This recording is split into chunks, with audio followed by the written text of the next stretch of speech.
ఏదో ఒక రూపంలో ఎప్పుడో ఒకసారి ప్రజలకు ఏ కష్టం వస్తే ఇంకొకటి తీసుకొచ్చి పెట్టేది. ఆ ఇంకొకటి తీసుకొచ్చి పెట్టే ప్రతిసారి జగన్మోహన్ రెడ్డి గారి పేరు చొప్పించాలా, జగన్మోహన్ రెడ్డి గారికి బురదన్న బుయ్యాలా, రక్తమన్న బుయ్యాలా, ఏదో ఒకటి ఒక మరకైతే ఆయనకు పూసి వీళ్ళ మరకల నుంచి తప్పించుకునే దానికి ప్రయత్నం చేస్తారు పెద్దబాబు చిన్నబాబు. వాళ్ళు ఏం ఈరోజు చేస్తాండేదంటే కన్నా 2021 సంవత్సరంలో బ్లడ్ స్టాండర్డ్స్ అనే ఒక పుస్తకం రాసినాడు ప్రముఖ సీనియర్ జర్నలిస్ట్ ఉడుమల సుధాకర్ రెడ్డి. ఎర్రచందనానికి సంబంధించి రాసినాడు బ్లడ్ స్టాండర్డ్స్ అని చెప్పి. అది 2023 సంవత్సరంలో ప్లానెట్ కిల్లర్స్ పేరుతో ఒక ఇన్వెస్టిగేషన్ ఛానల్ ఒక డాక్యుమెంటరీ తీసింది 2023 సంవత్సరంలో.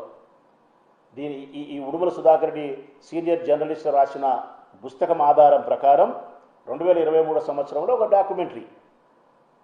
ఆ డాక్యుమెంటరీలో ఎక్కడే కానీ జగన్ గారి పేరు కానీ జగన్ గారి ఫోటో కానీ ప్రస్తావన కానీ లేదు. ఇప్పుడు కొత్తగా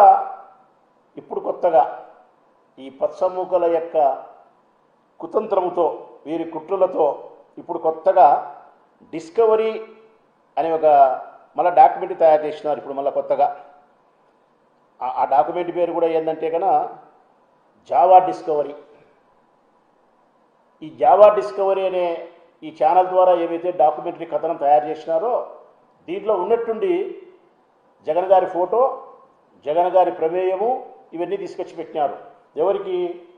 కొల్లం గంగిరెడ్డి ఎర్రచందన స్మగ్లర్ ఎవరైతే ఉన్నారో కొల్లం గంగిరెడ్డి, ఆయనకు జగన్మోహన్ రెడ్డి గారికి కనెక్షన్ కుదురుస్తూ వేరే ఫోటోలు తీసుకొచ్చి మార్ఫింగ్ చేసి ఈ కథనంలో ఈ డాక్యుమెంట్లో పెట్టి ఇప్పుడు మళ్ళీ ఒక స్టేట్మెంట్.